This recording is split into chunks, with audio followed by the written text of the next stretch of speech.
Before we begin, drop a comment below with your country and what time it is right now where you're watching. Whether it's sunrise in Nairobi, midnight in New York, afternoon in Canada, or evening in France, I want to know. Don't just sit back. Tell me where in the world you are. And if this is your first time here, hit that subscribe button because stories like this one will keep you on the edge of your seat. Now, let's dive into the story. Celeste Hargrove pressed her body against the cold marble column in her own library, her silk nightgown clinging to skin slick with terror sweat, and listened to two men discuss the best way to kill her. The grandfather clock in the corner ticked with obscene cheerfulness, marking seconds that might be her last, while moonlight streaming through the floor-to-ceiling windows painted everything in shades of silver and shadow. She'd come downstairs for water, unable to sleep, because something in her gut had been screaming warnings for weeks now. And instead of water, she'd found her husband Damien in the study with a man whose face looked like it had been carved from violence and bad decisions. They hadn't seen her. They didn't know she was there, frozen behind the column like a statue of her own fear, listening to her 23-year marriage dissolve into murder plans and money talk. "I want it to look like an accident," Damien was saying, his voice carrying that smooth, educated tone that had once made Celeste's heart flutter, but now sounded like a snake deciding which part of you to bite first. She drives that coastal route every Thursday to visit her sister. The cliff's there. One wrong turn, no guardrails in some sections. You understand? The other man grunted, and Celeste heard the unmistakable sound of money changing hands, thick stacks of bills being counted with the casual efficiency of someone who'd done this before. Her legs trembled so badly, she thought they might give out, thought she might collapse right there and die of shock before the hitman ever got his chance at her. Damien continued, detailing her routines with the kind of intimate knowledge only a husband of 2 decades would possess. When she shopped, where she walked, which cafe she visited on Tuesdays. The fact that she always wore her seatbelt loosely because of an old shoulder injury. He was giving this stranger a manual on how to erase her from existence, and he was doing it with the same calm precision he used when reviewing contracts for his law firm. "The life insurance policy is $2 million, Damien said, and Celeste heard papers rustling. Plus, her personal accounts, the inheritance from her father, the property holdings in her name. We're talking about $7 million total once everything's liquidated. She's worth more dead than alive. And frankly, I'm tired of pretending otherwise." The casual cruelty of that statement hit Celeste like a physical blow, stealing the breath from her lungs. Worth more dead than alive. 23 years of marriage, of building a life together, of believing in forever, reduced to a profit margin calculation and an inconvenient obstacle to remove. The hitman, a gravelly-voiced man who introduced himself only as Rourke, asked questions with professional detachment. "What about suspicion? You're the husband. They always look at the husband." Damien laughed, actually laughed, and the sound made Celeste's skin crawl. "We've been having problems. I've made sure people know. Confided in friends, mentioned it to colleagues, even suggested marriage counseling. She refused to attend. I'm the concerned husband, trying to save his marriage. When she dies, I'll be devastated, not suspected." The calculation in his voice, the cold premeditation of it all, revealed a stranger wearing her husband's face. How long had he been planning this? Weeks? Months? Years? When had the man she'd married, the man she'd built a life with, transformed into someone capable of orchestrating her murder with the same attention to detail he applied to corporate mergers? Rourke named his price. $50,000, half now, half after the job was done. Celeste watched through the gap between column and wall as Damien handed over a thick envelope without hesitation, without negotiation, without a single moment of doubt or reconsideration. The transaction took less than 3 minutes. Her life, apparently, was worth $50,000 in a Thursday afternoon. They were wrapping up, discussing timelines and contact protocols, when Celeste's phone buzzed in her pocket, a text message from her sister asking about tomorrow's lunch. The sound was tiny, barely audible, but in the library's perfect silence, it might as well have been a gunshot. Both men froze. Celeste's heart stopped beating. She was certain of it, certain this was the moment she died. Not Thursday on some coastal cliff, but right now in her own library at 2:47 in the morning. What was that? Rourke's voice had gone hard, suspicious, and Celeste heard him move, heard his footsteps crossing the Persian rug toward the reading area where she hid. She had maybe 5 seconds before he rounded that column and found her. 5 seconds to decide whether to run, to scream, to fight, or to do something she'd never imagined herself capable of. Something desperate and dangerous and completely insane. Celeste made her choice in the space between heartbeats. She stayed absolutely still, pressed herself deeper into the shadows, and held her breath while Rourke's footsteps came closer, closer, so close she could smell cigarette smoke in leather cleaner and something metallic that might have been gun oil. He paused at the column's edge.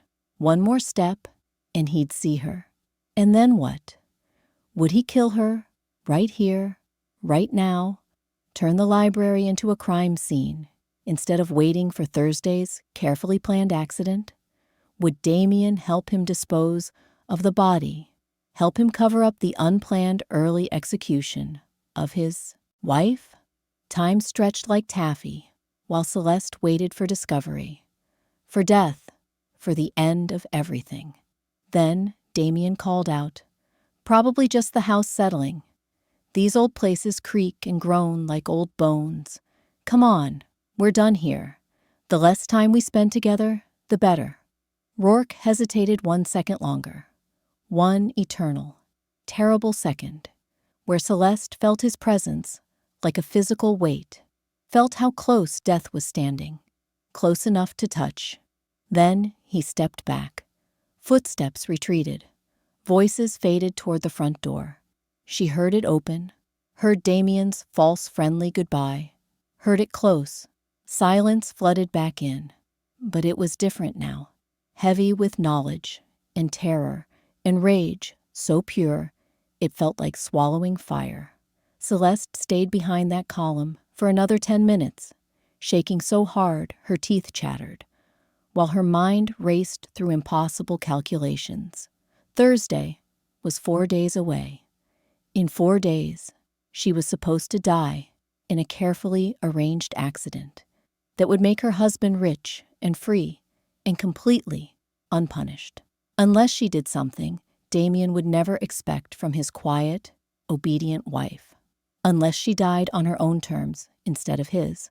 Unless Celeste Hargrove disappeared before Thursday ever came, taking with her every penny he thought he'd inherit, and left behind only a corpse and questions and a trail that would lead straight back to him.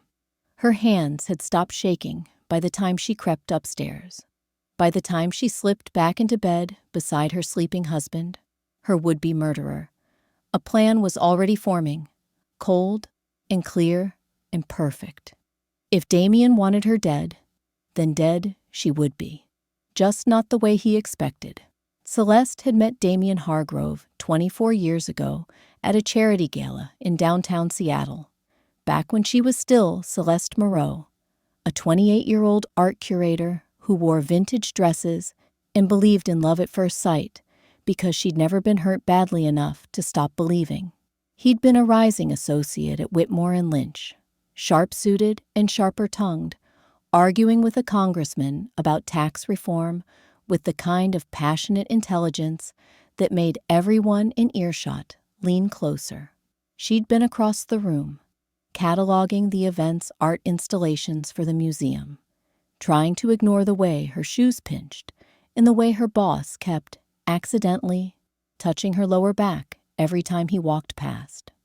When Damien had approached her near a sculpture of twisted metal that was supposed to represent modern alienation or corporate greed or something equally pretentious, his first words had been, "That looks like my soul after finals week at law school."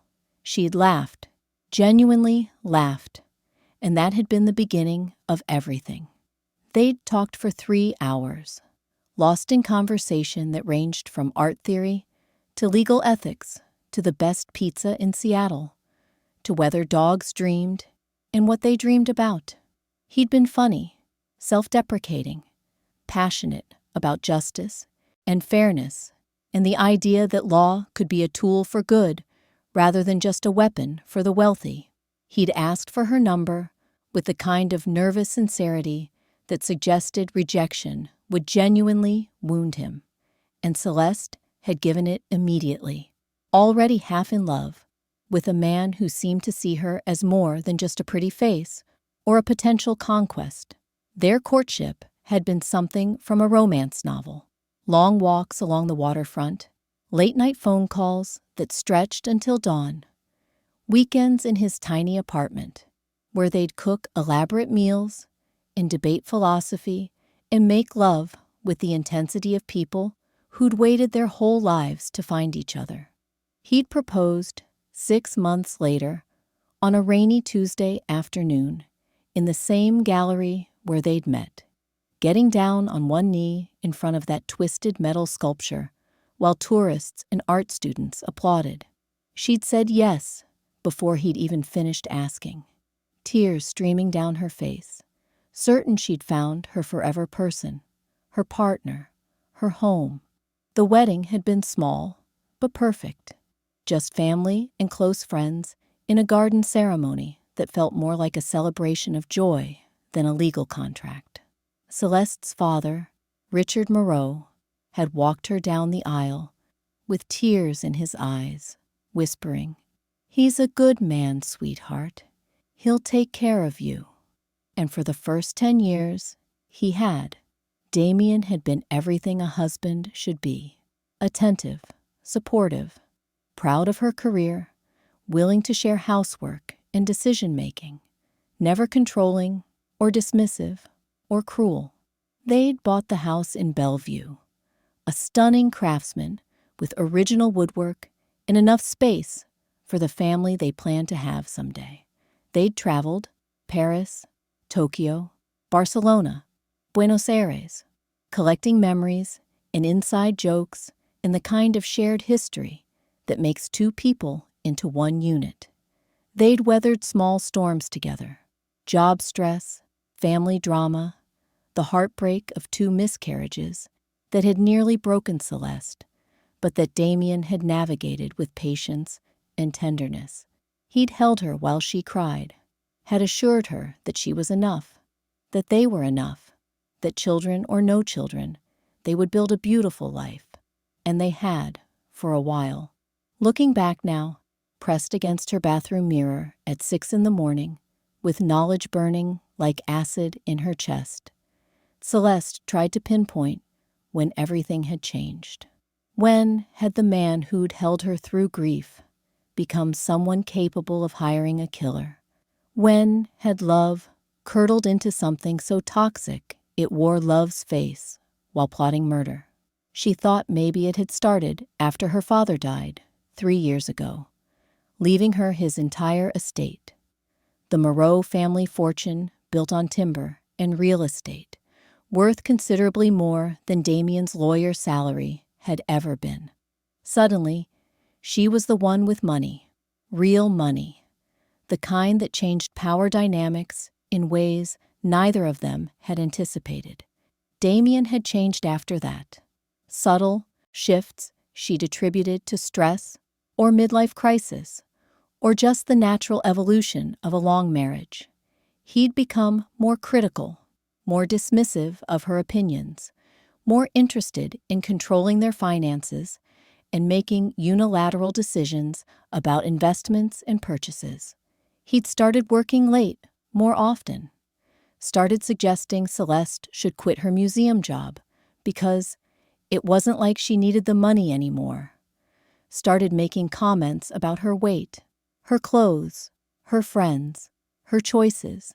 He'd become someone who corrected her in public, who rolled his eyes when she spoke at dinner parties, who'd stopped touching her with affection and only reached for her with mechanical obligation when he wanted sex. She'd thought it was a phase, thought every long marriage went through rough patches, thought love meant weathering storms and coming out stronger. She'd suggested counseling. He'd refused, saying she was overreacting, that she was imagining problems where none existed. He'd made her feel crazy for noticing that they were falling apart, made her feel like she was the problem, the needy wife who couldn't appreciate that he was working hard to provide for them. Gaslighting. That's what her sister Evangeline had called it during one of their Thursday lunches. He's rewriting reality, Celeste, making you doubt your own perceptions so he can do whatever he wants without accountability. But Celeste hadn't wanted to believe it, hadn't wanted to admit that her marriage might be beyond saving, that the man she'd built her life around might actually be a stranger wearing a familiar face.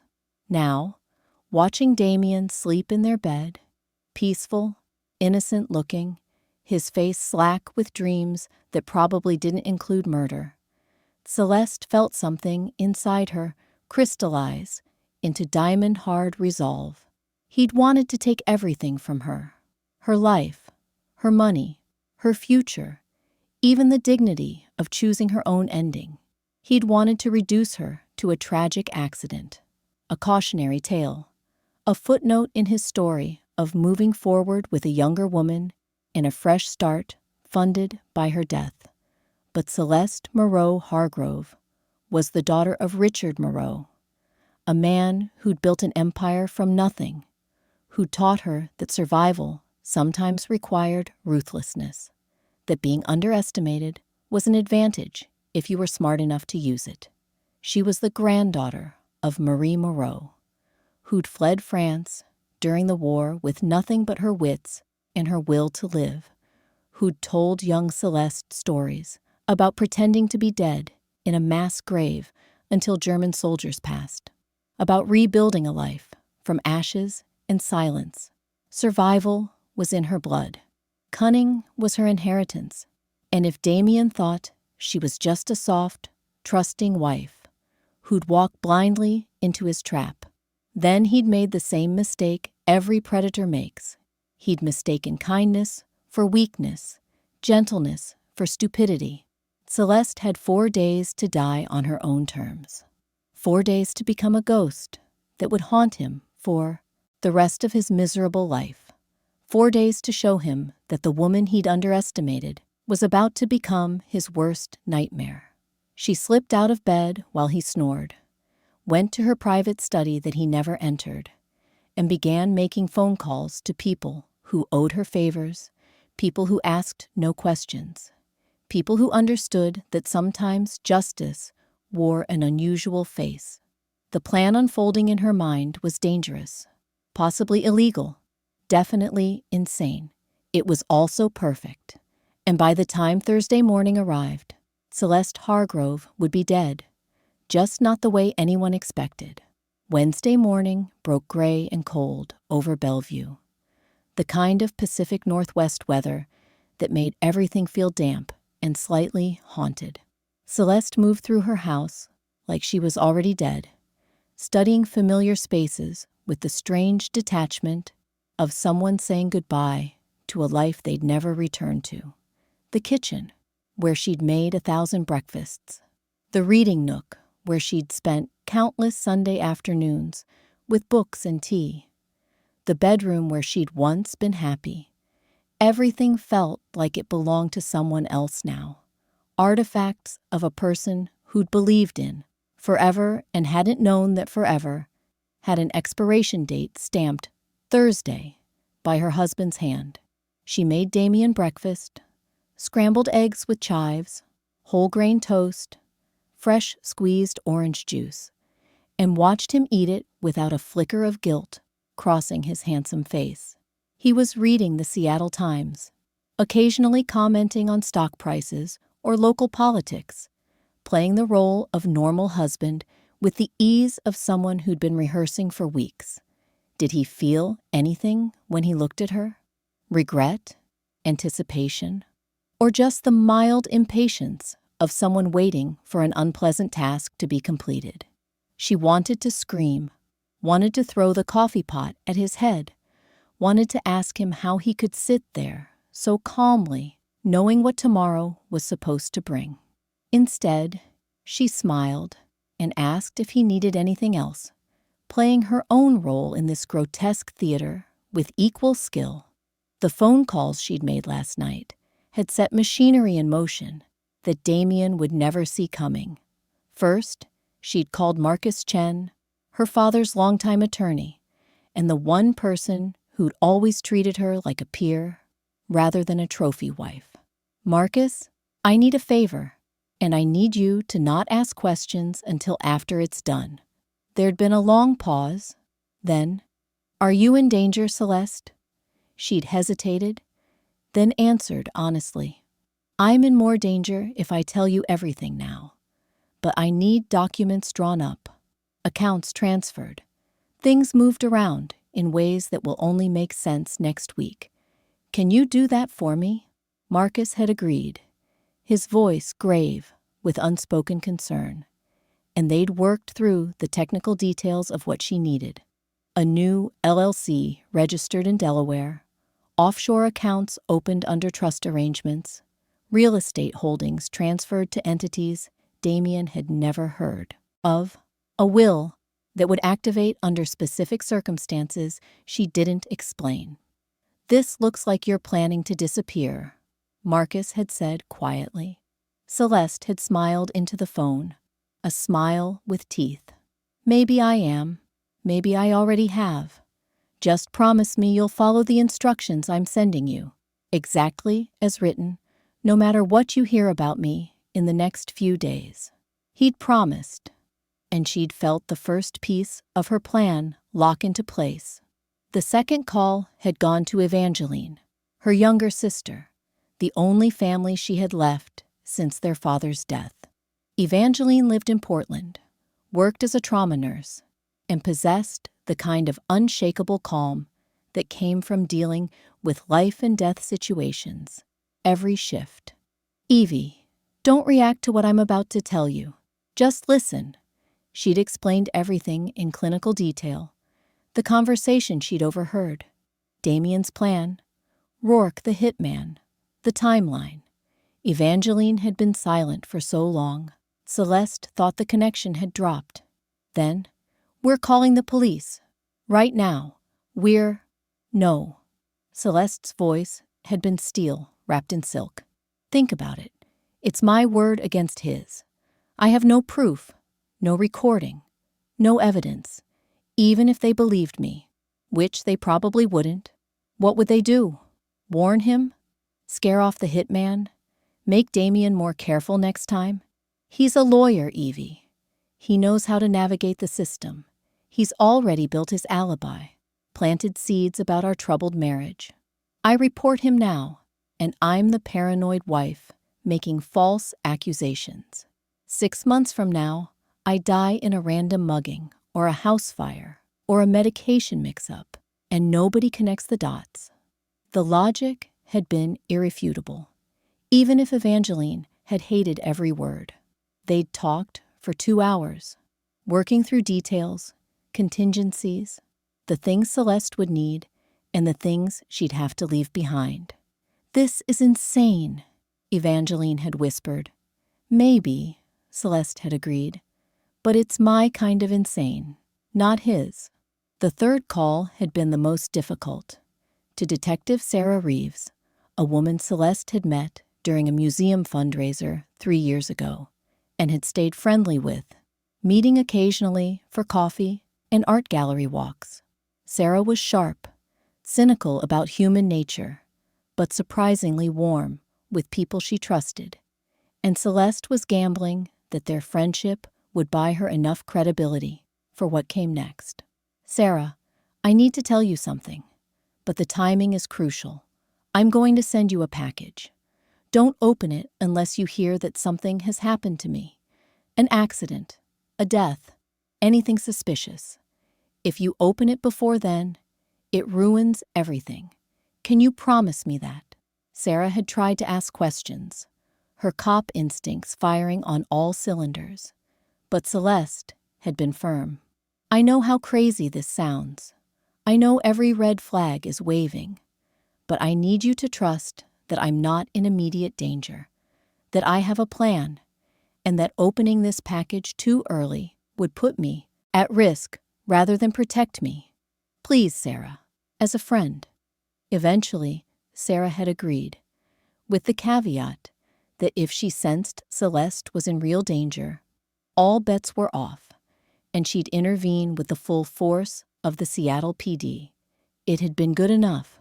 Celeste had assembled the package immediately: copies of financial documents showing Damien's secret dealings, bank statements revealing money transfers she wasn't supposed to know about, emails she'd found on his laptop between him and someone named Vivian, discussing their future in terms that made their affair obvious, even a recording she'd made years ago when Damien had been drunk and talking about how easy it would be to make someone's death look accidental during one of his hypothetical lawyer conversations.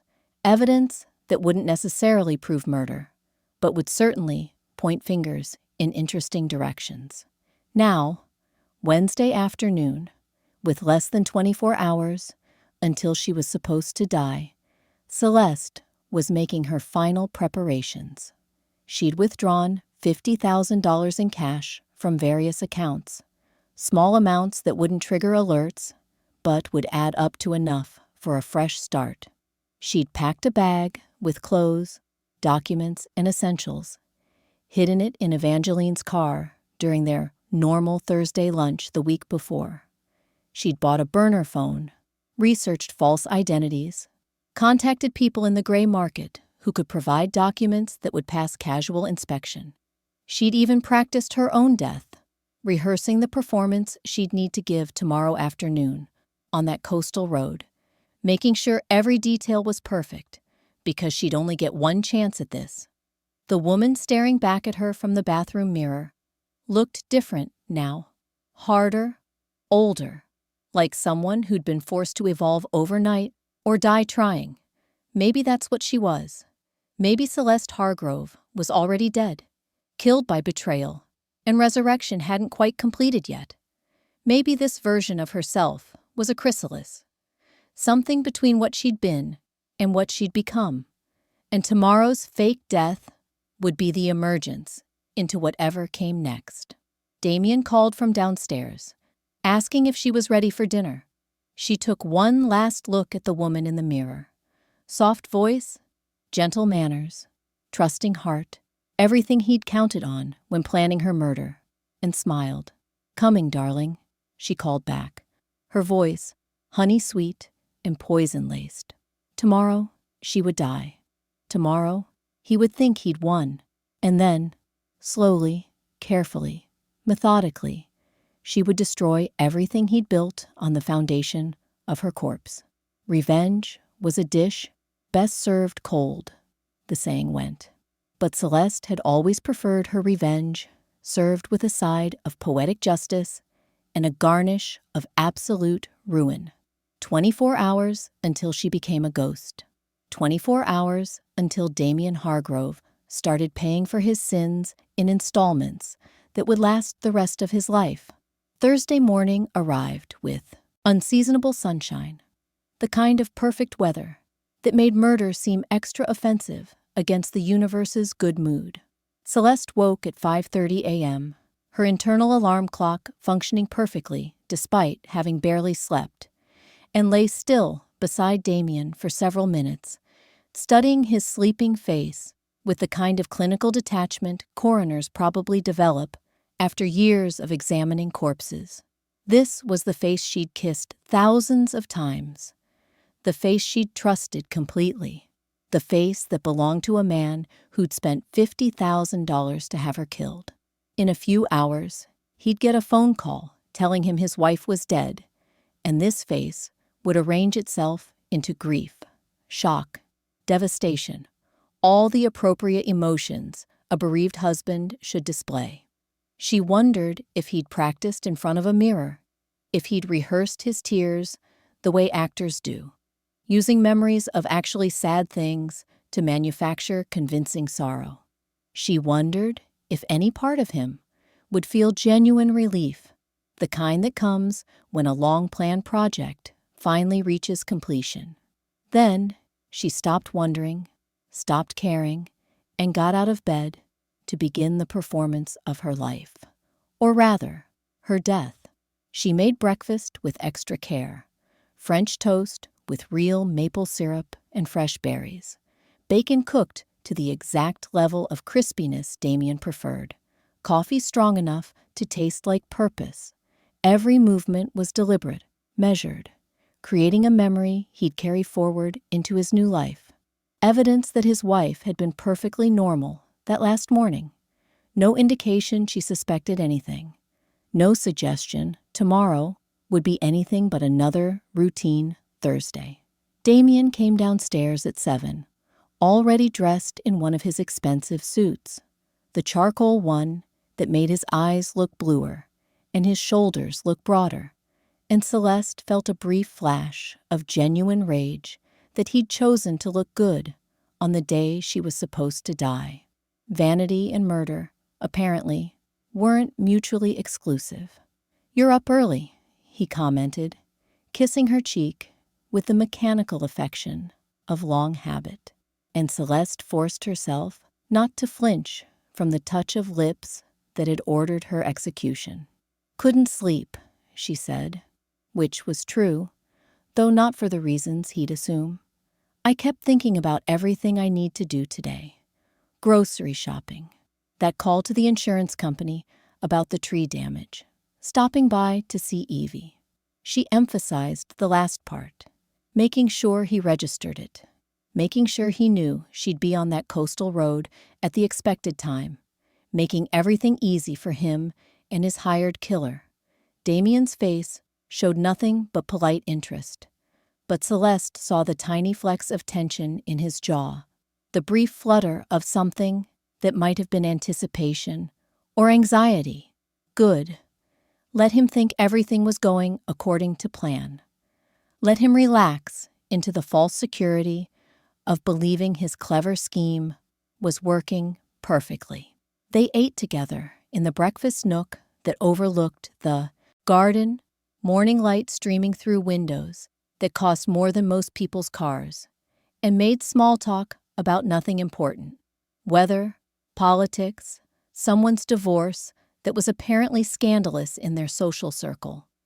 As if any divorce could be more dramatic than the one looming unspoken between them. "What time are you seeing Evangeline?" Damien asked, his tone casual, his eyes on his phone, scrolling through emails with the distracted attention of someone who definitely wasn't tracking his wife's schedule for murder purposes. "Around 2, Celeste answered, watching him carefully. "The drive down the coast is so pretty this time of year. I thought I'd take the scenic route. Maybe stop at that little coffee shop in Bellingham if I have time." She was feeding him information, confirming the route Rourke would be expecting, making herself the perfect victim. Damien nodded, still not looking up. "Drive safe. Those coastal roads can be dangerous." The irony was so thick, Celeste almost laughed.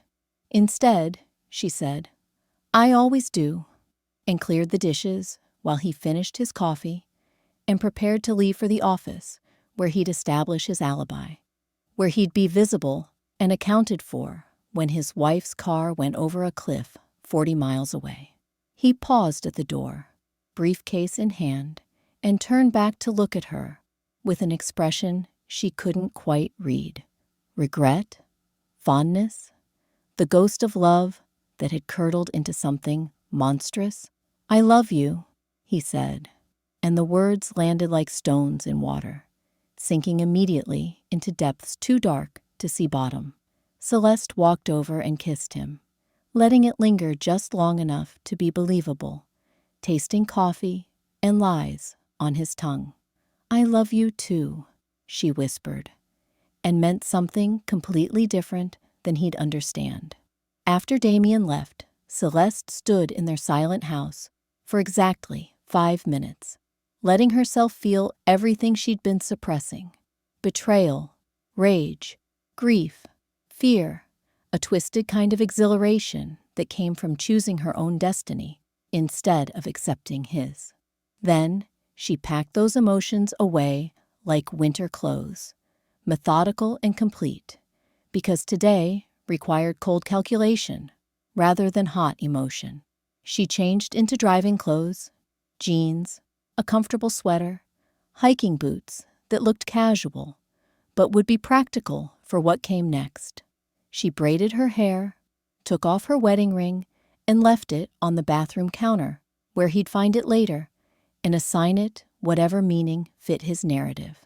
She made one final sweep of the house, collecting a few sentimental items: photos of her parents, her mother's earrings, her father's watch, and left everything else behind because material possessions were just anchors, and she needed to be weightless for what came next.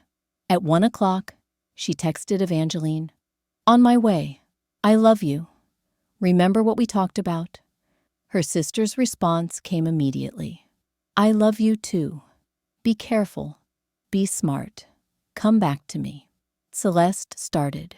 Her car, a silver Lexus sedan that Damien had bought her for their 20th anniversary, luxury that was really just another gilded cage, and began the drive toward her own death, her hands steady on the wheel, her heart beating with the steady rhythm of someone walking into battle fully armed. The coastal route from Bellevue to Portland was gorgeous. All evergreen forests and rocky shorelines, scenic pullouts where tourists took photos and locals scattered their loved ones' ashes. Celeste drove carefully, noting the places where guardrails ended, where cliffs dropped straight to churning water below, where an accident would be plausible and fatal. She knew Rourke was out here somewhere, maybe following at a careful distance, maybe already in position, waiting for the perfect moment to strike. She knew that in Damien's mind, she was already dead, her corpse just running a few hours behind schedule. But what Damien didn't know, what he couldn't know, because he'd never really seen her, never understood that kindness and strength weren't opposites, was that Celeste had spent the last 3 days becoming someone new, someone harder, someone willing to do what survival required.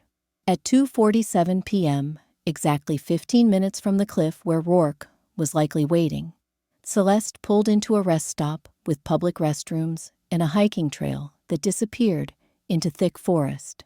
She parked the Lexus carefully, locked it, and walked calmly into the trees, leaving behind her purse with her ID, her phone still pinging location data from the car, everything that would identify the woman who was about to die.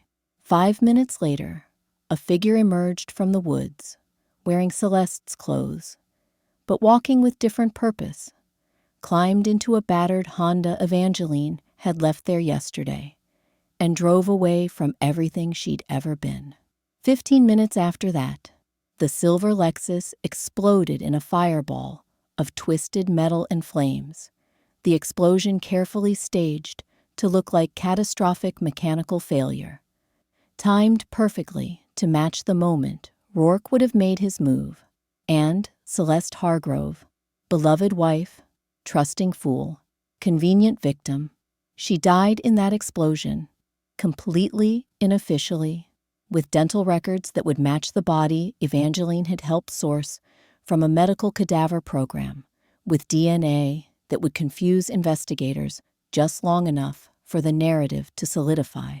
By the time anyone questioned the details, it would be too late. The ghost was loose, and she was coming for the man who'd created her. Damien Hargrove received the call at 3:15 p.m. while sitting in a partners meeting at Whitmore and Lynch, discussing quarterly billables and client retention strategies. Detective Sarah Reeves's voice came through his phone, flat and professional, delivering the words that should have destroyed him.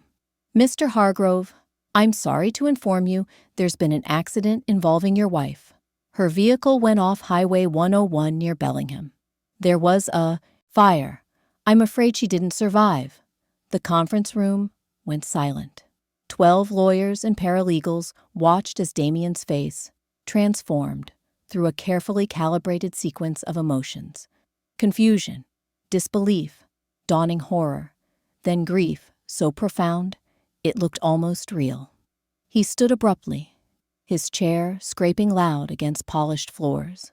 Phone gripped so tight, his knuckles went white. No, that's not. She was just driving to see her sister. She was careful. This has to be a mistake. His voice cracked on the last word.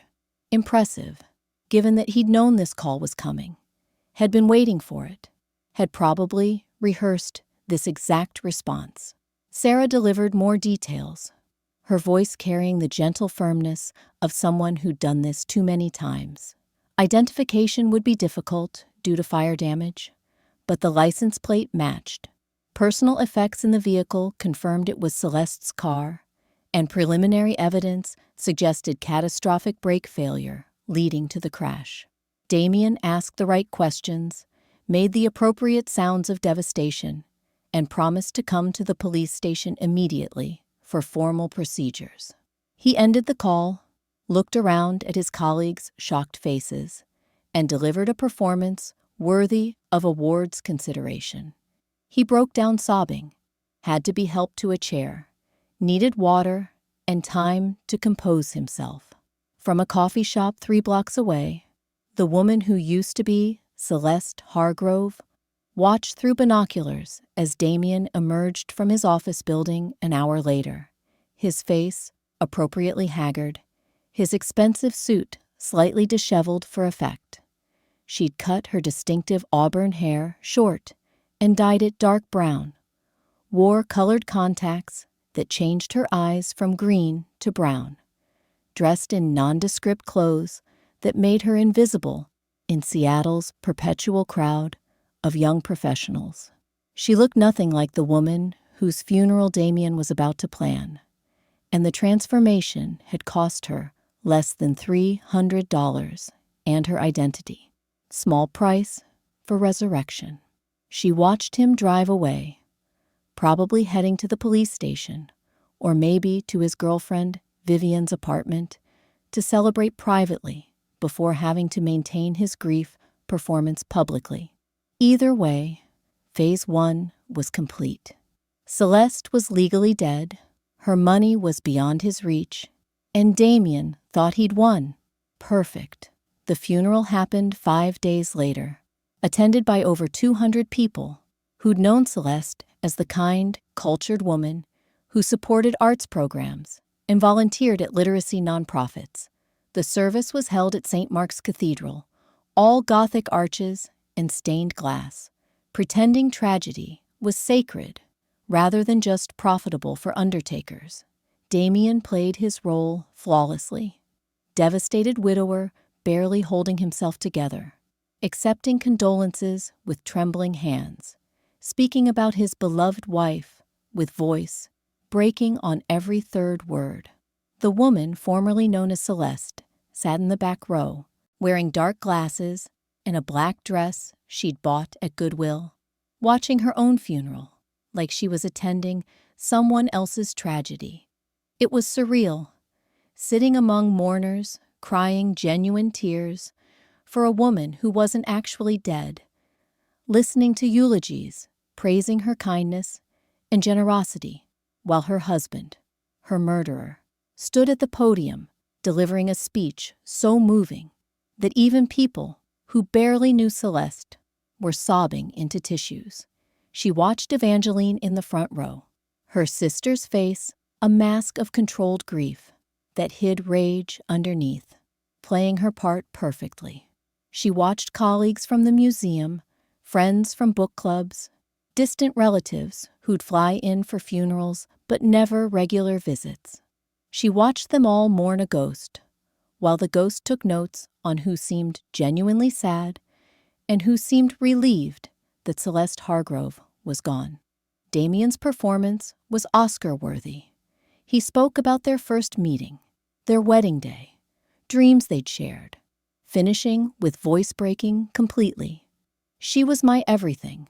I don't know how to exist in a world where she doesn't."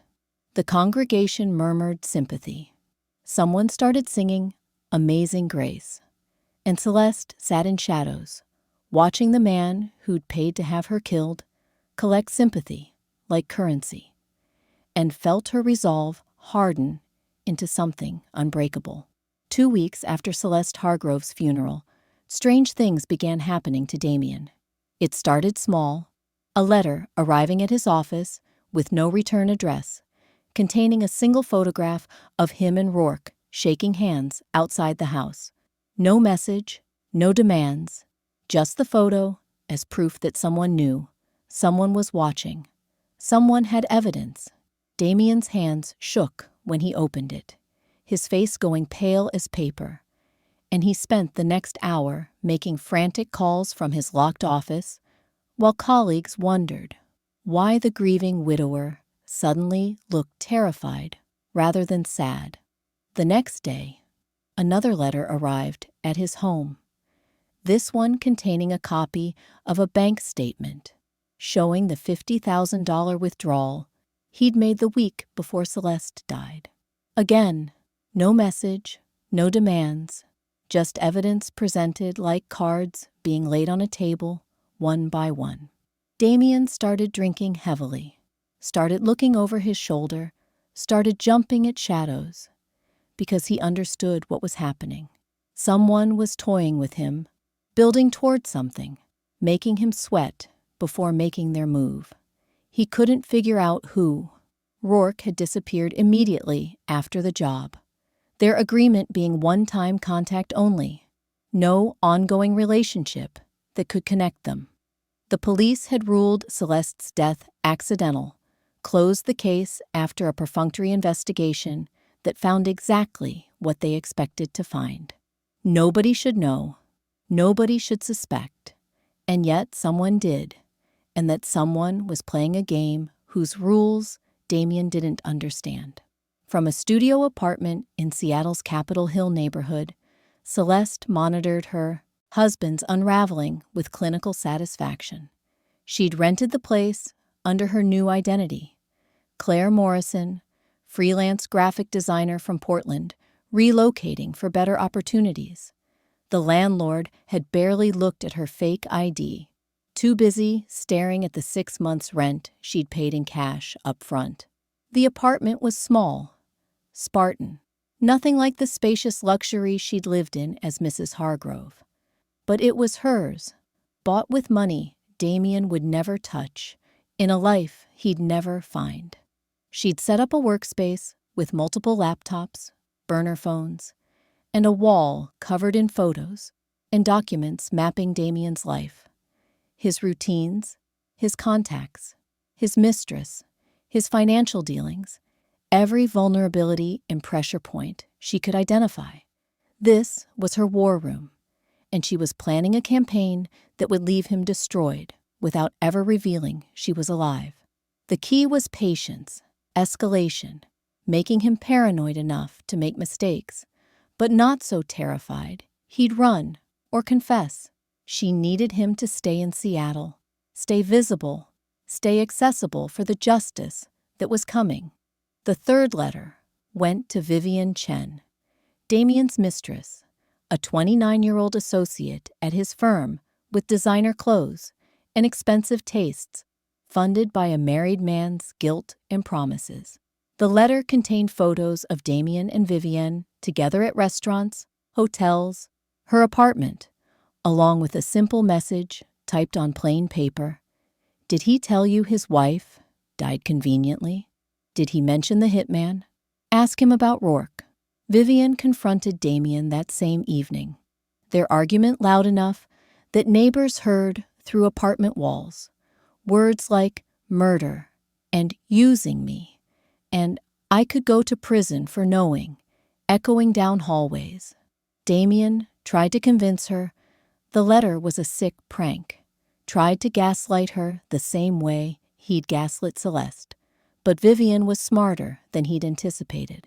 She kicked him out, threatened to go to the police, made it clear that whatever future they'd been planning was dead, as the wife she was only now realizing had been inconveniently removed. Damien spiraled faster after that. He started missing work, started looking haggard and paranoid, started drinking at lunch and making mistakes that made partners question whether he was stable enough to handle major cases. His carefully constructed life was crumbling, and he couldn't figure out who was demolishing it. The beauty of Celeste's plan was its invisibility. She never confronted him directly, never gave him a target to fight or manipulate, just dismantled his world, piece by piece, from shadows he couldn't penetrate. She sent copies of financial documents to the IRS, anonymously reporting irregularities in his tax filings. She sent evidence of his affair to the Bar Association, questioning his ethics and judgment. She contacted clients he'd screwed over through shady legal work, giving them information they could use to file complaints or lawsuits. Every action was carefully calculated to destroy his reputation, his career, his future, without ever revealing her hand. 6 weeks after her death, Damien received a package at his office that made him vomit in his private bathroom. Inside was Rourke's driver's license, a few personal effects, and a note written in precise block letters. Rourke is dead. You're next, unless you confess.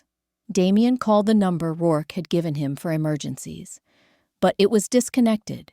He tried to find the man through back channels, but nobody had seen him.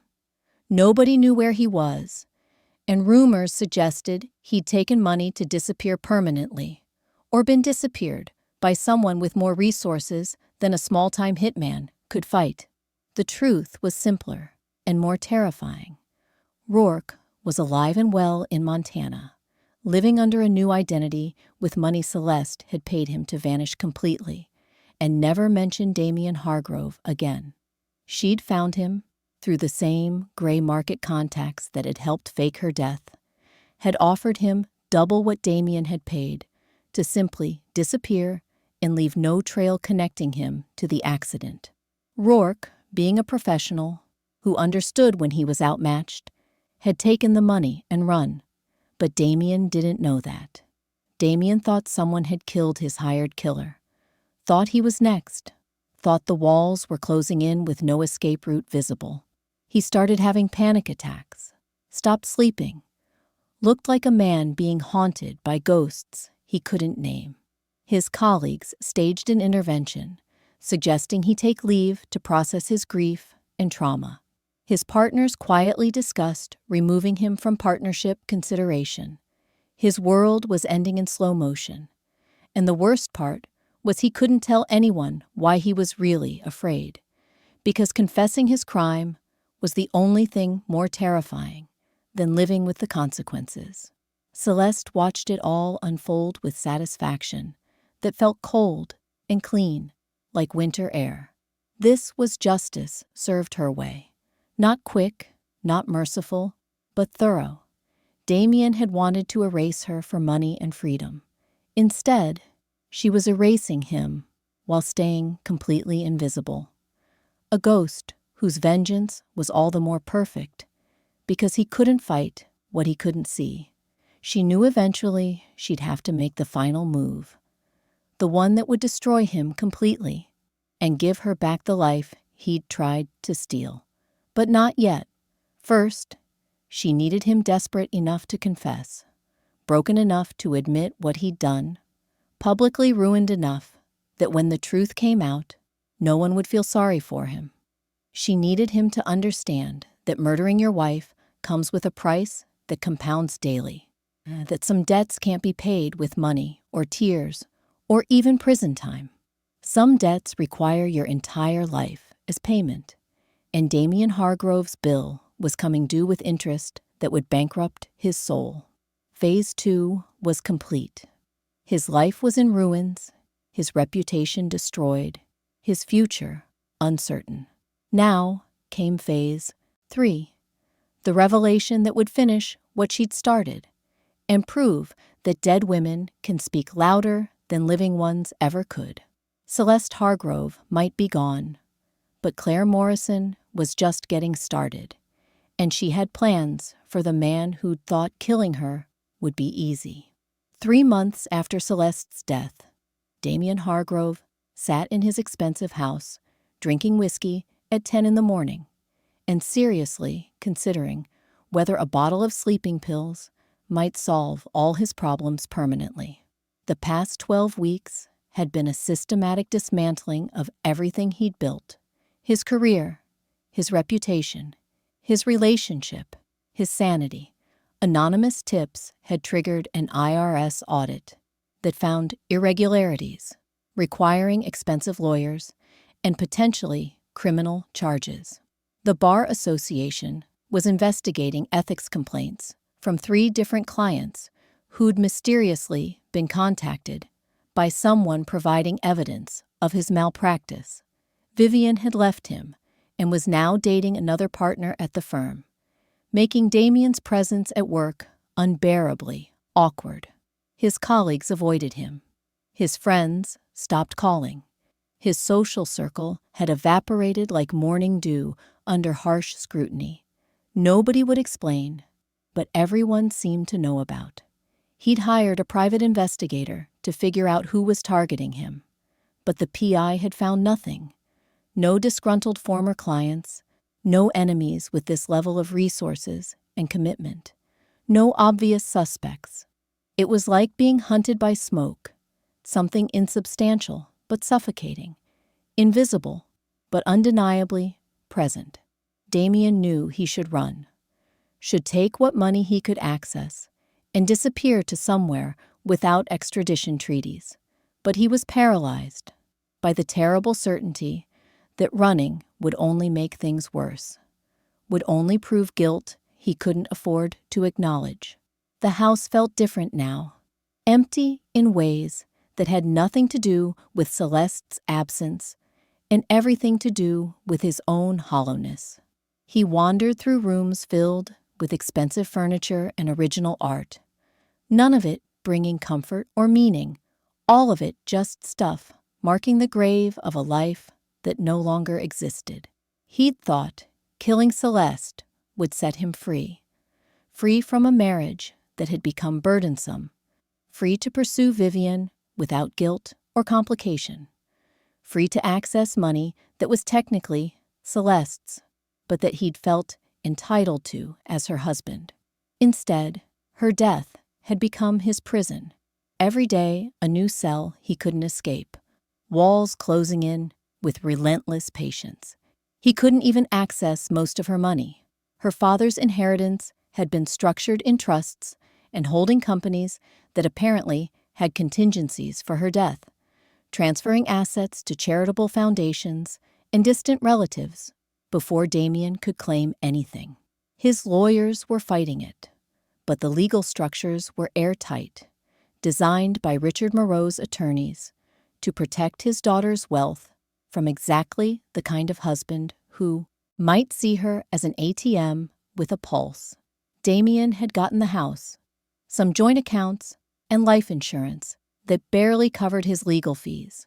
The millions he'd counted on were gone, protected by a dead man who'd apparently understood his son-in-law better than Damien had realized. The doorbell rang, jarring him from spiral thoughts, and Damien considered ignoring it, considered pretending he wasn't home, But the ringing persisted with annoying determination. He stumbled to the door, whiskey sloshing in his glass, and opened it to find Detective Sarah Reeves standing on his porch with an expression he couldn't read. "Mr. Hargrove, I need to talk to you about your wife's death.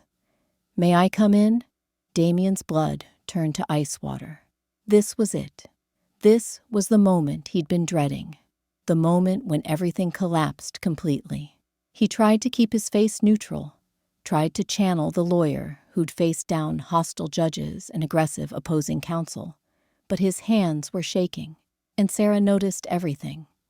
"Of course," he managed, stepping aside to let her in, his mind racing through possibilities. What did she know? What could she prove? Should he lawyer up immediately, or would that look guilty? Was this his last moment of freedom before handcuffs and Miranda rights? They sat in the living room. Sarah on the cream-colored sofa Celeste had chosen, Damien in the leather chair that had been his designated spot for 20 years. Sarah pulled out a notebook, but didn't open it immediately. Just studied him with those cop eyes that saw through performance and pretense. "Mr. Hargrove, when was the last time you spoke to a man named Malcolm Rourke?" The name hit Damien like a physical blow, stealing breath and composure simultaneously. He tried to speak, couldn't, tried again. "I don't know anyone named Malcolm Rourke." The lie came automatically, but it sounded hollow even to his own ears. Sarah nodded slowly, like she'd expected exactly that answer. "That's interesting, because we have surveillance footage of you meeting with Mr. Rourke outside this house approximately 1 week before your wife's death. We have bank records showing you withdrew $50,000 in cash the same day. And we have testimony from Mr. Rourke himself, who's currently in protective custody, stating that you hired him to murder Celeste." The world tilted sideways. Damien's vision tunneled. His hearing went muffled. His body felt like it was falling, despite sitting in a chair. Rourke had talked. Rourke had betrayed him. Rourke was alive and cooperating with police, and everything Damien had built to avoid this moment was worthless. "I want a lawyer," he whispered, the only smart thing he'd said all day. But Sarah was already standing, already reading him his rights, already snapping handcuffs around wrists that had signed contracts and held his wife and counted blood money. "Damien Hargrove, you're under arrest for conspiracy to commit murder, solicitation of murder, and fraud. You have the right to remain silent." The words continued, but Damien wasn't listening anymore. He was thinking about Celeste, about the life he'd thrown away, about the fact that he'd destroyed everything for money he'd never get and freedom that lasted exactly 3 months before turning into this. Handcuffs and charges, and a future measured in prison sentences rather than partnership bonuses. As Sarah led him out to her unmarked car, neighbors emerged to watch, phones recording his humiliation for social media immortality. And Damien finally understood something crucial. He'd been hunted from the beginning, tracked by someone smarter than him, played by an opponent he'd never seen coming. Rourke hadn't betrayed him randomly. Someone had gotten to the hitman, had convinced or paid or threatened him to cooperate. Someone had orchestrated this entire nightmare with surgical precision, turning his own plan against him, using his crime as the weapon that would destroy him. But who? Who had the resources, the intelligence, the commitment to take him down this thoroughly? It couldn't be Celeste. She was dead. He'd seen the accident report, the dental records, the closed case file. Could it be Evangeline? Some friend he'd underestimated? An enemy he'd made through his legal work? Or, and this thought struck him with the force of revelation as Sarah pushed his head down to guide him into the car's back seat. Or maybe, impossibly, the ghost he'd tried to create had decided to haunt him in ways he'd never imagined. Maybe dead women weren't as silent as he'd assumed. Maybe some graves refused to stay closed. Maybe, just maybe, Damien Hargrove had made the worst miscalculation of his life when he'd underestimated exactly how far Celeste would go to survive and how thoroughly she'd make him pay for trying to erase her. The car door slammed shut, trapping him with his thoughts and his terror and the dawning certainty that whatever came next would be worse than anything that had come before.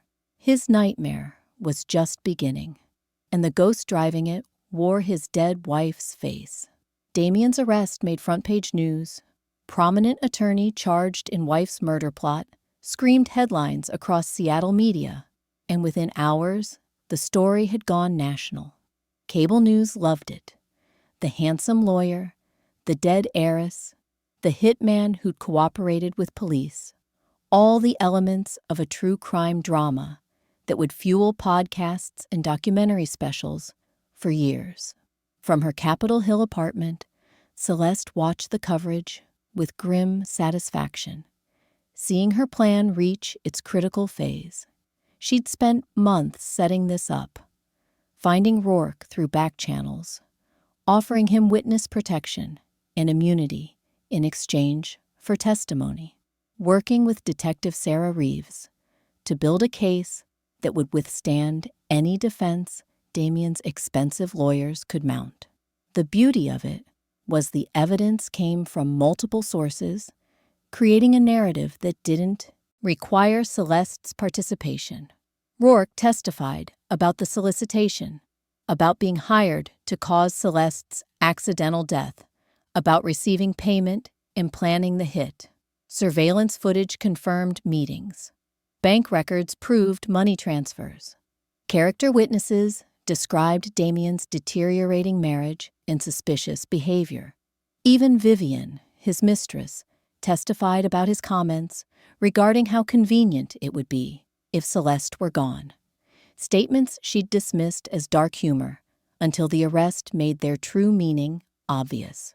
The prosecution didn't need a body to prove murder conspiracy. They just needed proof of intent and planning, both of which Damien had provided in abundance.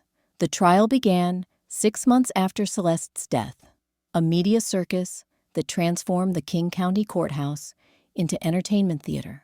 Celeste attended every day of proceedings, sitting in different sections of the public gallery, changing her appearance enough that no one recognized her, just another curious citizen watching justice unfold. She saw Damien's defense team argue that Rourke was an unreliable witness, a criminal seeking leniency by fabricating stories. She watched them claim the marriage had been troubled, but not murderous, that Damien's financial moves were standard estate planning, that everything was circumstantial or misunderstood. She listened to character witnesses, praised Damien's professionalism and community involvement, painting him as a grieving widower being railroaded by overzealous prosecutors. And then she watched the prosecution systematically destroy every defense argument with evidence that couldn't be explained away. Emails between Damien and Vivienne discussing our future once she's gone. Financial analysis showing he'd be bankrupt without Celeste's inheritance. Testimony from Marcus Chen about unusual requests Celeste had made, suggesting she'd felt threatened. Even the package Celeste had left with Sarah Reeves containing documents that proved premeditation and planning. The jury listened, with faces growing harder, more disgusted, as the picture emerged of a man who decided murder was easier than divorce, cheaper than splitting assets fairly, more convenient than honoring vows he'd made 23 years earlier. The prosecution's closing argument was delivered by Janet Kowalski, an assistant district attorney with 30 years' experience, and a conviction rate that made defense attorneys nervous. She stood before the jury box and painted a picture in words that made even Celeste feel the tragedy of it all. Celeste Hargrove trusted her husband completely. She loved him, built a life with him, never imagined the man she'd married would betray her in the most fundamental way possible. But Damien Hargrove didn't see a wife when he looked at Celeste. He saw an obstacle between him and $7 million. He saw an inconvenience to his affair with a younger woman. He saw someone whose death would solve his problems, and he had the arrogance to think he could get away with murder. Janet paused, letting silence emphasize her words, then continued with building intensity. He hired Malcolm Rourke to kill his wife. He paid $50,000 for her death. He planned it carefully, established alibis, prepared his grief performance. And it would have worked. Celeste's death was initially ruled accidental, exactly as he'd intended. But justice doesn't depend on perfect crimes going unnoticed. Justice depends on evidence, testimony, and juries like you, who can see through lies and hold murderers accountable. She gestured toward Damien, sitting at the defense table, looking smaller than he had before, diminished by exposure and consequence. Don't let him get away with it. Don't let Celeste Hargrove's death be meaningless. Find Damien Hargrove, guilty of conspiracy to commit murder, and tell everyone, that wives are not disposable, that marriage is not a financial transaction, and that murder will always, eventually, come to light. The jury deliberated for 2 days, and when they returned, their verdict was unanimous. Guilty on all counts: conspiracy to commit murder, solicitation of murder, fraud, and attempted theft by deception. Damien's face crumpled as the foreman read the verdict, and for the first time since his arrest, his performance fell away completely, revealing genuine terror beneath the polished lawyer facade. The sentencing hearing happened 3 weeks later, and Celeste attended that too, sitting in shadows, watching the final act of her revenge play out. The judge, a stern woman named Patricia Thornton, with silver hair and zero tolerance for corruption in the legal profession, delivered a sentence that would ensure Damien spent most of his remaining life in prison. 25 years for conspiracy to commit murder, 10 years for solicitation to run consecutively, additional time for fraud and financial crimes. Total sentence, 37 years in state prison, with possibility of parole only after serving minimum 28 years. Damien would be 75 years old before he could even apply for release, assuming he survived prison that long. Judge Thornton leaned forward before calling bailiffs to take him away, and spoke directly to Damien, with ice in her voice. You were an officer of the court, sworn to uphold justice. Instead, you perverted every principle you claim to represent. You treated your wife's life as disposable property and her death as a business opportunity. The law shows you more mercy than you showed Celeste Hargrove, because the law doesn't execute conspirators who fail to complete their murders. But make no mistake, Mr. Hargrove, you will die in prison, forgotten by everyone except as a cautionary tale about greed and betrayal. As bailiffs led Damien away in shackles, he looked back over the courtroom one final time, his eyes scanning faces in the gallery as if searching for someone, something, an answer to questions he couldn't articulate. For just a moment, his gaze passed over Celeste sitting in the back row, and she could have sworn he paused. Could have sworn something in his expression shifted like recognition flickering at the edge of consciousness. But then he was gone, disappeared through doors that led to processing and transport and the rest of his ruined life. And Celeste sat perfectly still, breathing carefully, feeling the weight of months of planning and fear and fury finally lifting from her shoulders. It was over. He'd paid. Not with his life. She wasn't a murderer despite what he'd tried to make her, but with his freedom, his reputation, his future, everything he'd valued enough to kill for. The courtroom emptied slowly, people clustering in hallways to discuss the verdict, reporters racing to file stories, and Celeste waited until everyone had left before walking out into afternoon sunshine that felt different somehow, cleaner, like the world had been scrubbed of something toxic. She'd done it. She'd survived his murder attempt, faked her death, destroyed his life systematically, and brought him to justice without ever revealing she was alive. She'd become a ghost that haunted him into prison, and now she could finally, maybe, think about becoming human again. But not yet. There was still one final step, one last piece of the puzzle that would transform her from ghost back into woman, from victim into survivor, from dead into resurrected. It was time for Celeste Hargrove to come back from the grave.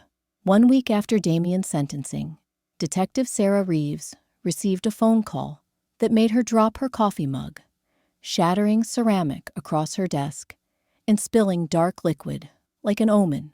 The voice on the line was familiar, impossible, belonging to someone who should be dead. "Sarah, it's Celeste. I need you to meet me at Cary Park in 1 hour. Come alone, and please, keep an open mind about what I'm going to tell you." Sarah sat frozen, phone pressed to her ear, brain refusing to process what she was hearing. Because dead people don't make phone calls. Dead people don't give instructions. Dead people stay buried and silent, and definitely don't sound calm and alive and slightly amused by the chaos they're about to unleash. "This is someone's sick idea of a joke," Sarah managed, her cop instincts trying to make sense of impossible data. "I don't know who you are, but impersonating a deceased person is—" "I'm not deceased, Sarah. I faked my death because my husband hired someone to kill me, and I decided to die on my own terms instead of his. Check your evidence locker. Package number 2847, the one I gave you before I died. Open it now, and you'll find proof I'm exactly who I say I am. I'll see you in 1 hour. Don't be late, and don't tell anyone else about this call until after we talk." The line went dead. Sarah stared at her phone like it had transformed into a snake, then practically ran to the evidence locker, badge, and authorization, cutting through bureaucracy until she had the package Celeste had left, sealed and cataloged, and waiting for this moment. Inside was everything. A letter explaining the plan in detail, proof that Celeste had known about the murder plot, documentation of how she'd faked her death using a cadaver body, financial records showing she'd hidden her assets before dying, and a SD card containing video footage of Celeste recording a message dated the day before her supposed death. Sarah plugged the card into her computer and watched as Celeste appeared on screen, looking calm and determined, and completely, impossibly alive. "If you're watching this, Sarah, then I'm officially dead and Damien has been arrested. I'm sorry for the deception, but I needed him to face justice without knowing I was alive, because otherwise he'd never confess, never give up enough evidence to convict him. I faked my death to save my life, and I used his murder plot to destroy him the way he tried to destroy me. I know this is illegal. Fraud, falsifying death records, probably a dozen other charges you could file. But I'm hoping you'll understand why I did it and help me navigate coming back from the grave without going to prison myself. Meet me at Cary Park at 2 p.m. tomorrow. Come alone. Trust me one more time." An hour later, Sarah stood at Cary Park overlooking Seattle's skyline, Puget Sound glittering in afternoon light, and watched a woman approach who looked nothing like the Celeste Hargrove she'd known, but whose walk, whose mannerisms, whose presence was unmistakably familiar. They stared at each other for a long moment, Sarah's hand instinctively near her service weapon, Celeste's hands visible and empty. both women navigating the bizarre reality of this moment. "You're supposed to be dead," Sarah finally said, her voice flat with shock and anger, and something that might have been admiration. "I went to your funeral. I watched your husband get convicted of murdering you. This is Jesus, Celeste. This is insane." Celeste smiled, sad and tired and unbearably relieved. "I know. I'm sorry. But he really did try to kill me, Sarah. Everything in my package was true. The hitman, the plan, the timeline. I just decided to control the narrative instead of becoming his victim." They sat on a bench, and Celeste told her everything. The night she'd overheard the murder plot, the phone calls she'd made, the cadaver body she'd sourced through Evangeline's medical contacts, the staged explosion timed to match when Rourke would have struck, the months spent as Claire Morrison systematically destroying Damien's life before finally giving Sarah the evidence needed to arrest him. By the time she finished, Sarah looked like she'd aged a decade, her cop brain wrestling with protocols and laws versus the undeniable fact that justice had been served, just not through conventional channels. "You do understand," Sarah said, carefully, "that faking your death is illegal, that using a cadaver body without permission is illegal, that dozens of people committed resources to investigating your murder, that taxpayers paid for that investigation, that you essentially committed fraud on a massive scale." Celeste nodded, her face serious. "I do, and I'm willing to face consequences for that. But I'm also hoping you'll help me navigate this in a way that acknowledges what Damien tried to do, that recognizes I was saving my life, not just playing games. I'm not asking for a free pass. I'm asking for mercy from a system that failed to protect me until I protected myself." They sat in silence while Sarah thought through options, calculated political fallout, considered what justice really meant in a situation this complicated. Finally, she pulled out her phone. "I need to make some calls. You need to stay here and not run, because if you disappear now, I'll have every cop in 3 states looking for you." What followed was a week of intense negotiations involving prosecutors, defense attorneys, judges, and ethicists trying to figure out how to handle a case with no precedent. Celeste had committed fraud, but had done so to escape a genuine murder plot. She'd wasted police resources, but had ultimately helped convict a would-be murderer. She'd lied to everyone, but had told the ultimate truth about her husband's guilt. The legal system didn't know what to do with her. She was victim and perpetrator simultaneously, deserving of both protection and prosecution. In the end, a deal was struck.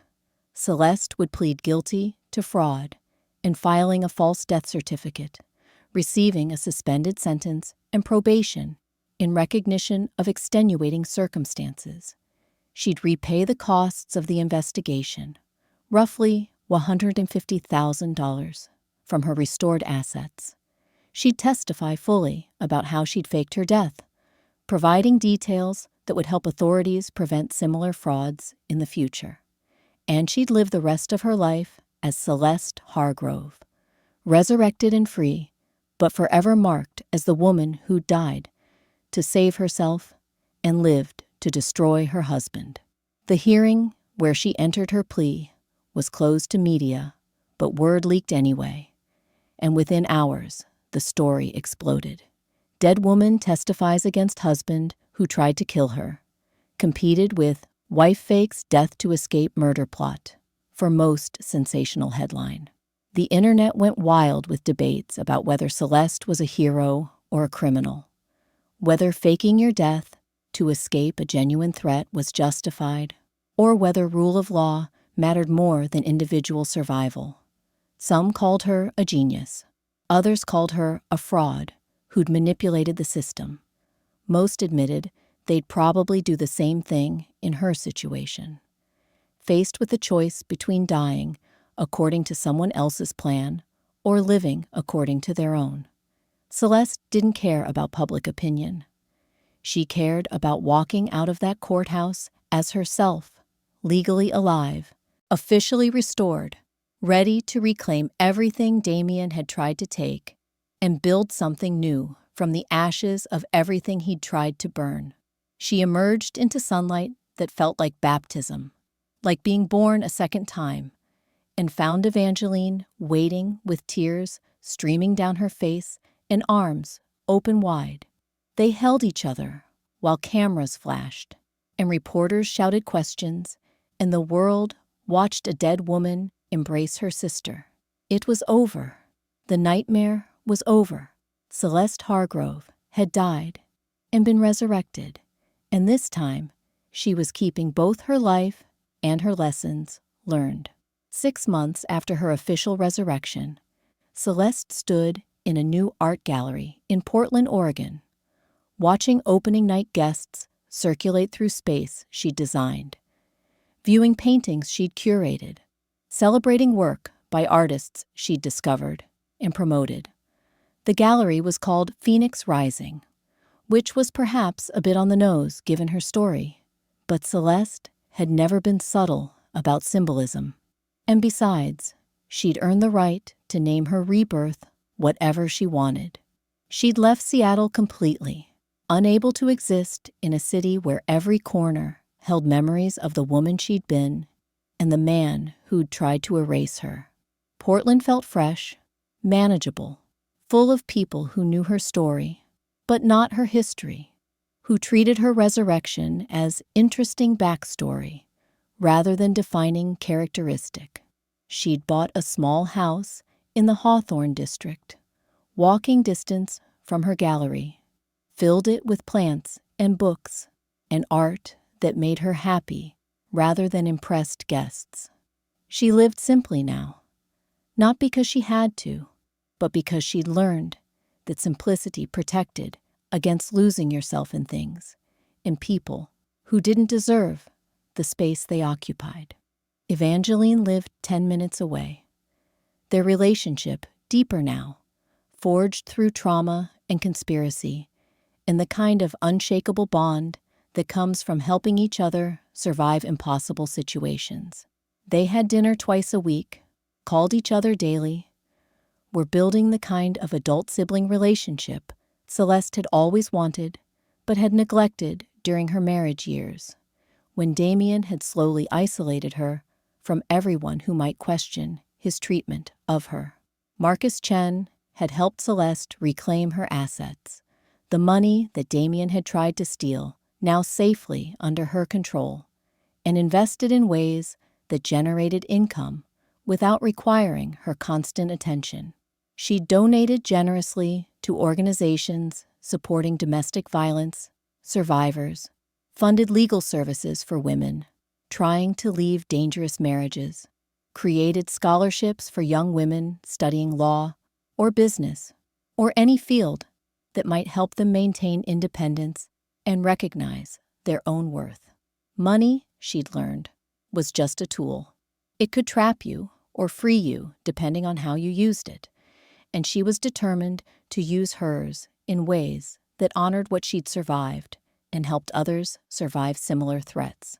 She'd even reconciled, in a complicated way, with Detective Sarah Reeves, who'd bent numerous rules to help Celeste navigate resurrection without facing serious prison time. They met occasionally for coffee, conversations that were part friendship and part continued fascination with the ethical maze Celeste had created.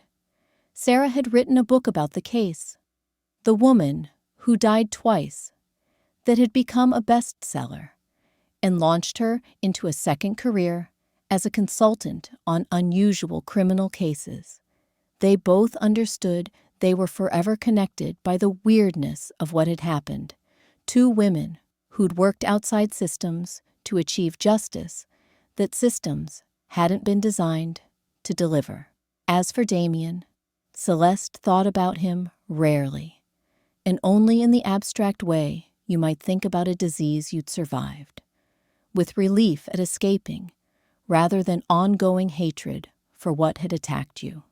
He was serving his sentence at Washington State Penitentiary, a maximum security facility where former lawyers didn't fare particularly well among populations that had been prosecuted by people like him.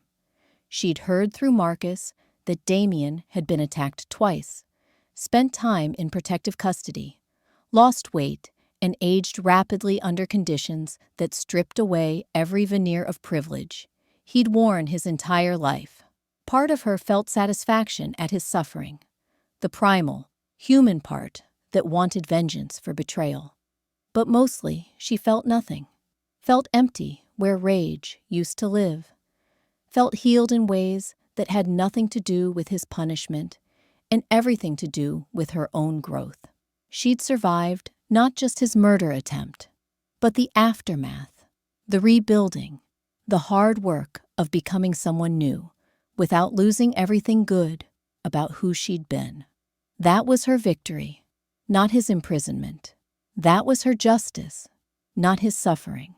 Tonight, surrounded by friends and artists and strangers admiring beauty she'd helped bring into the world, Celeste felt genuinely happy for the first time since before her father died, before her marriage soured, before she'd learned that trust could be weaponized and love could curdle into murder. A young woman approached her, maybe 25, with nervous energy, in a story Celeste recognized before she'd heard it. "Miss Hargrove, I read about what happened to you. I'm in a marriage it's not good. He hasn't tried to kill me, but he controls everything. And I'm scared to leave because I don't have money or family nearby. I just wanted to tell you that your story gave me hope that escape is possible, that survival is possible. Thank you." Celeste took the young woman's hands, held them firmly, looked into eyes that reflected her own fear from years ago, and spoke words she wished someone had told her sooner. "You are worth saving. Your life is worth protecting. And if you need help getting out, if you need resources or connections, or just someone who understands, you call me."